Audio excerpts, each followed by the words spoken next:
નમસ્તે જય શ્રી રામ. આમ તો ધર્મ જાગરણ સમન્વય આપણું આ જ્યારે અલખ યાત્રા સત્તાધાર ધામના આંગણે આ કરી છે એ એક ત્રિવેણી સંગમ છે. આપણી ધરતી એવી છે કે આ ધરતીના ઋણમાલે આપણે નીકળી શકીએ એમ નથી, કારણ કે આ ધરતીએ એવા મહાપુરુષો આપ્યા છે. આ ધરતીના સંતોને પણ આપણે ઋણમાંથી નીકળી શકીએ એમ નથી. અને બીજું કે આપણી આ ધરતીના દરેક સમાજ, કારણ કે આ કોઈ એક વર્ણમાં કોઈ થાય એવું નહીં, 18 વર્ણમાં છે. ક્યારેક એવા મહાપુરુષો જન્મે કે જે 18 વર્ણને એક તાહળીએ સંભાળવા, એક પ્યાલે પાણી પાવા, એવી આપણી આ દેહાની જગ્યાઓ, એમાં આપણી જગ્યાઓ એ નાના મોટાનો ભેદભાવ ભૂલાવીને કેવલ ધર્મ ઉપર, કેવલ રાષ્ટ્રપ્રેમ ઉપર આપણે બધાને દોરી જાય છે. એના માટેનું એક આ સરસ મજાની અલગ યાત્રાનું આવું બધું આયોજન છે. આયોજનને હું વધાવું છું અને ધર્મ જાગરણને ખૂબ ખૂબ ધન્યવાદ આપું છું. જય.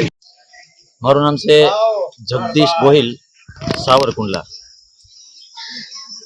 સૌરાષ્ટ્ર પ્રાંત ધર્મ જાગરણ સમન્વય દ્વારા છેલ્લા 3 વર્ષથી ભાદરવા સુદ બીજને દિવસે યોજાતી ભવ્ય સાવરકુંડલાથી સત્તાધાર અલખ યાત્રાનું આજે અત્યારે સત્તાધાર મુકામે સંપન્ન થઈ છે.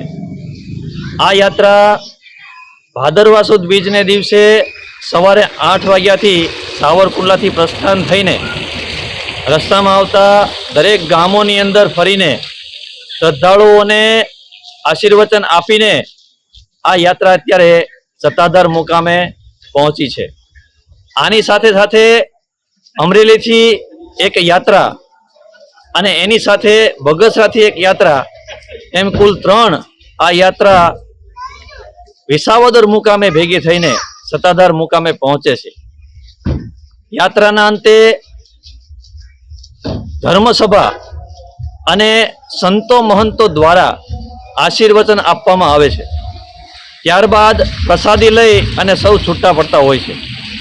આ યાત્રાનો મુખ્ય ઉદ્દેશ્ય સમાજમાં રહેલી જાતિભેદ, ધર્મભેદ, ધર્મ જાગરણ સમન્વય સમિતિ સૌરાષ્ટ્ર પ્રાંત તરફથી સત્તાધાર અલખ યાત્રા સાવરકુંડલાથી સત્તાધાર જશે. વચ્ચે આવતા ચલાલા, ધારી, માલચીકા, અન્ય ગામોની અંદર યાત્રાનું સ્વાગત થશે.